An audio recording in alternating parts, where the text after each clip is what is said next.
Hey guys, so sorry for the close-up, but driving the blue car today, which is, it's a stick shift, so I don't have like a console to sit you on with my arm. Anyways, so I wanted to talk a little bit about how we have changed the eating habits of our extremely picky eater in Carson.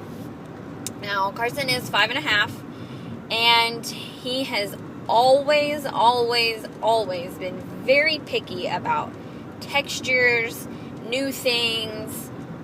He doesn't like change. He's very hesitant on textures. Like I said, it doesn't even have to be just hang on. It doesn't even have to be just textures in food. He doesn't like the tags scratching him. He doesn't like his sock on wrong. He doesn't like a glove to be twisted. He doesn't like... He's very sensitive to textures. And that... so that's always been kind of difficult with him. And it has proven to be difficult at dinner time. Paisley, however, has been a very just awesome eater. She will eat anything, try anything. Always has been really good. No complaints with her. However, now that she is older, Carson has kind of brushed off his bad eating habits on her. And so when he says, "Oh, I can't have that color cheese on my taco," now she says, "I can't have that color cheese on my taco." Whatever, right? White cheese instead of yellow cheese. Oh my gosh. And so I didn't know whether his was like a sensory disorder type thing. I didn't know what the heck was going on. So, with the help of Jenny and my doctor, we have taken this new approach with him. And the reason we didn't do this beforehand is because I grew up and food was like a discipline thing. Like, it was always a really emotional, exhausting deal. Like, to be at the table with a less than kind stepfather, I just really didn't have a good platform on how I wanted to teach my kids to eat, right? So if he said he didn't want it, that's fine. Then you can have something else. Because I didn't want to torture him at the table, right? Well, turns out that there's a lot more issues at the table than just discipline issues. It's not just about control and discipline. It's about, and which I didn't want. I didn't want it to become a control issue because that's not how I like to parent. I don't like to be in control per se. I don't know if y'all are catching my drift here. It's also about health, nutrition, and those are the points I wanted to focus on with him. So I really struggled to find the right balance.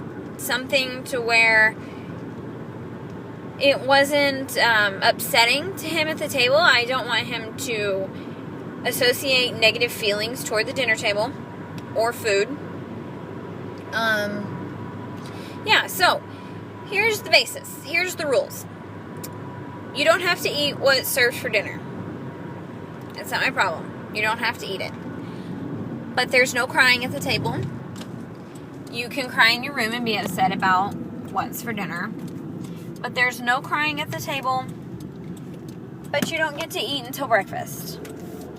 Now, if you're hungry, you need to eat what we have for dinner because it's grand. I mean, there's several options. And by options, I mean there's a fruit, a vegetable, and a main dinner, like a main course. So surely you can pick something out of there to fill your belly with. But you're not just going to skip dinner and just eat cereal. It's not good for your health. It's not good for nutrition-wise. It's just not going to happen. So you don't have to eat what's for dinner. You can go play or whatever you want to.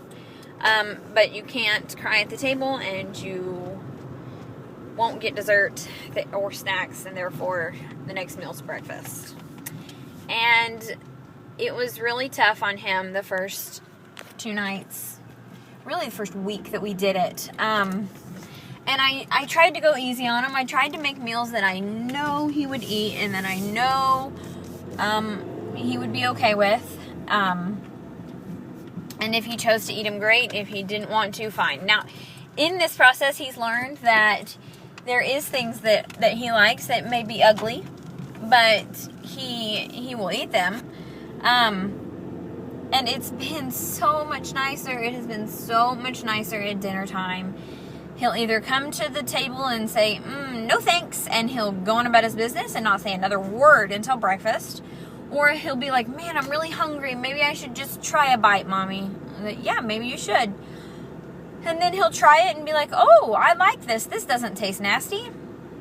And instead of getting just ridiculous amount of protesting at dinner, we're now getting, oh, I had this before. This is broccoli. I like this in ranch. That kind of thing, which is so much nicer than just total meltdown city at the dinner table, which affects everybody. I mean, honestly, it affects everybody. So, it's been working really well. We've found a balance between good nutrition and the dinner table. It's not about discipline because he's not in trouble if he chooses not to eat. He's not. It's not a big deal. What else? And furthermore, it has really helped Paisley not to be so picky either, which she is not. And I didn't want her to even start that, but she did kind of start it with, ooh, I don't like this, or no, I don't like that one. And it's like, hey, now, that's not how you have been at the dinner table the last 3 years. Let's not start this. So, it's been so much better.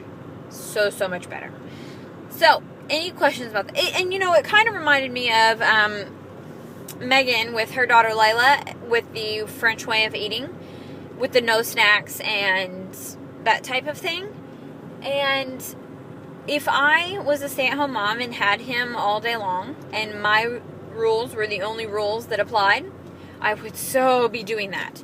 And that's kind of what I talked to the doctor about, was what do I do about his grandmother? What do I do about his grandmother who has him all day? I mean, how do I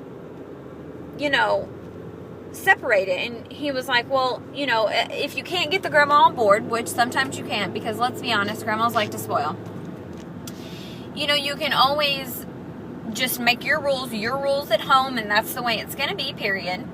And they adapt to that. They adapt to that. Kids are really resilient, and they just adapt. They know that there's certain rules in one teacher's classroom versus the other teacher when they start high school or middle school or whatever. They know how to act around certain people, and it's really worked out well for us.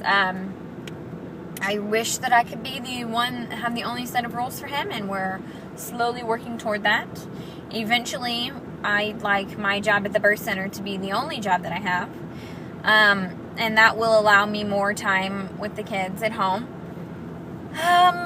But, I'm thankful for the way it is now. And that it is working. So, yeah, so that's that video. I'm going to be filming another video tonight. And I won't post it. It'll be tomorrow's vlog, so it won't be a car vlog. But it's going to have lots of information in it, and so it's not going to be so casual. It's going to be... this week is going to start some hot topic items like my opinion on routine infant circumcision, co-sleeping and marriage. What else do I got over here? Baby-led weaning and starting solids, car seats, and car seat safety. So, yeah, so that's what you'll have to look forward to this week. If y'all have any questions or anything about our new food routine, things like that, then just leave them below, and I'll answer them as I get a chance. Talk to y'all later. Bye.